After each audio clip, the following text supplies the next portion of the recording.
and it is really the central question. Can you look the country in the eye and say, I have the experience and I have the ability to be not just vice president, but perhaps president of the United States of America? I do, Charlie. Meet Sarah Palin, creationist.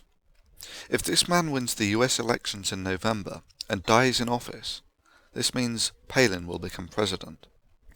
Sarah Palin has given almost no interviews.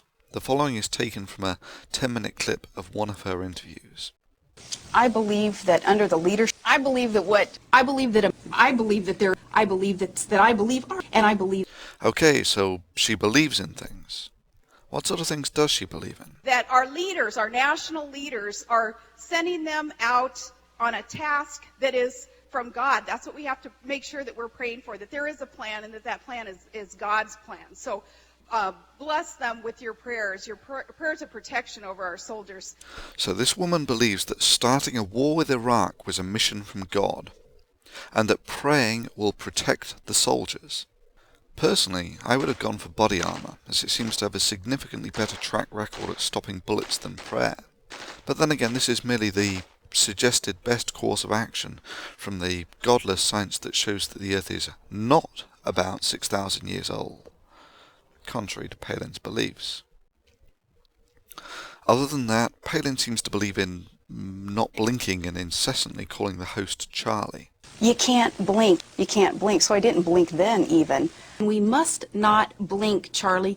I do, Charlie, and to this table, Charlie. But Charlie again. In what respect, Charlie? Charlie, we're God-given, Charlie. The task is from God, Charlie. In her youth, Palin was a beauty queen contestant, which may go some way to explaining her communicative skills. I believe that under the leaders that I believe that our education, like such as in South Africa and the Iraq, everywhere like such as, and... Now many open-minded and fair people will at this point be calling this a cheap and unjustified shot. I contest this.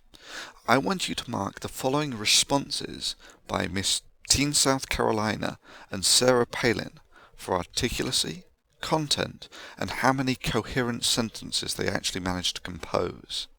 Bear in mind that one of these is widely seen as one of the most nonsensical answers ever captured on tape, while the other is delivered by someone who is running for the Vice President of the United States. I stress, both answers are completely unedited. A fifth of Americans can't locate the U.S. on a world map. Why do you think this is? I personally believe that U.S. Americans are unable to do so because some people out there in our nation don't have maps, and I believe that our education, like such as in South... Do we have the right to be making cross-border attacks into Pakistan from Afghanistan, with or without the approval of the Pakistani government? As for our right to invade, we're going to work with these countries, building new relationships, working with existing allies, but forging new also, in order to, Charlie, get to a point in this world where war is not going to be a first option. In fact, war has got to be, and military strike, a last option. But Governor, I'm asking you, we have the right, in your mind, to go across the border with or without the approval of the Pakistani government?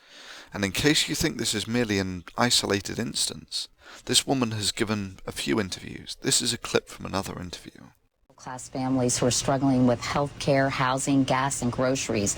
Allow them to spend more and put more money into the economy instead of helping these big financial institutions that played a role in creating this mess. That's why I say I, like every American I'm speaking with, we're ill about this position that we have been put in, where it is the taxpayers looking to bail out. But ultimately what the bailout does is help those who are concerned about the health care reform that is needed to help shore up our economy, helping the... It's got to be all about job creation, too, shoring up our economy and putting it back on the right track. So healthcare reform and reducing taxes and reining in spending has got to accompany tax reductions and tax relief for Americans. And trade, we've got to see trade as opportunity, not as a competitive, scary thing, but 1 in 5 jobs being created in the trade sector today. We've got to look at that as more opportunity. All those things under the umbrella of job creation. This bailout is a part of that. Did you get that? If John McCain wins, this woman will be one 72-year-old's heartbeat away from being president of the United States. And if that doesn't scare the hell out of you, it should. I'm 65 and have been covering politics as you have for a long time. That is one of the most pathetic pieces of tape I have ever seen for someone aspiring to one of the highest offices in this country. That's all I have to say. What insight into Russian actions, particularly in the last couple of weeks, does the proximity of the state give you?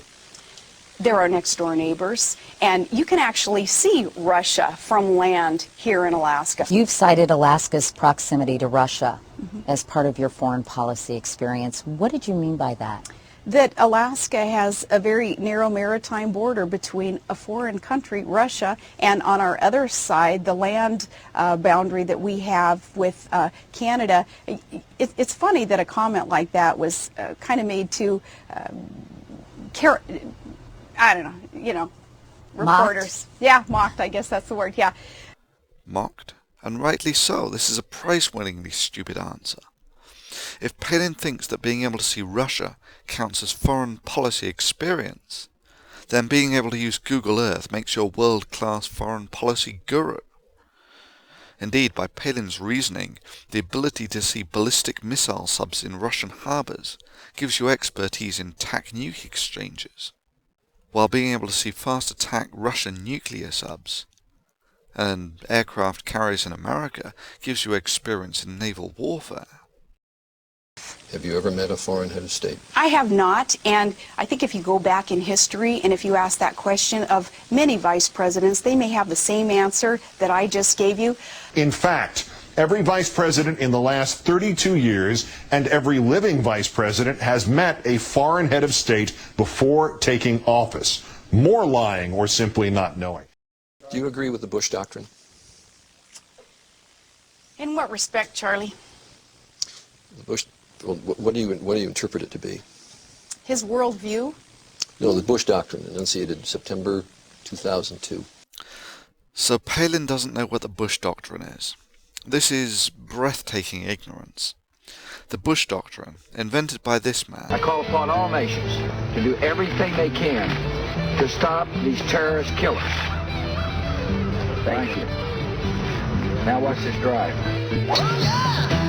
The man who declared mission accomplished before he decided to stay the course. The guy who started the war that Palin thinks was a mission from God. The Bush Doctrine is the root cause of arguably the biggest US foreign policy blunder since Vietnam. That's about 50 years. You might have thought that Palin would have had at least a superficial insight into the political happenings of our own country over the last 8 years. The Bush Doctrine, as I understand it, is that we have the right of anticipatory self-defense, that we have the right to a preemptive strike against any other country that we think is going to attack us. Do you agree with that? Charlie, if there is legitimate and enough intelligence... What we're giving you are facts and conclusions based on solid intelligence. ...that tells us that a strike is imminent. We know where they are. They're in the area around Tikrit and Baghdad. We cannot wait for the final proof. The smoking gun that could come in the form of a mushroom cloud. Against American people, we have every right to defend our country. However, Palin does make the odd comment that I agree with.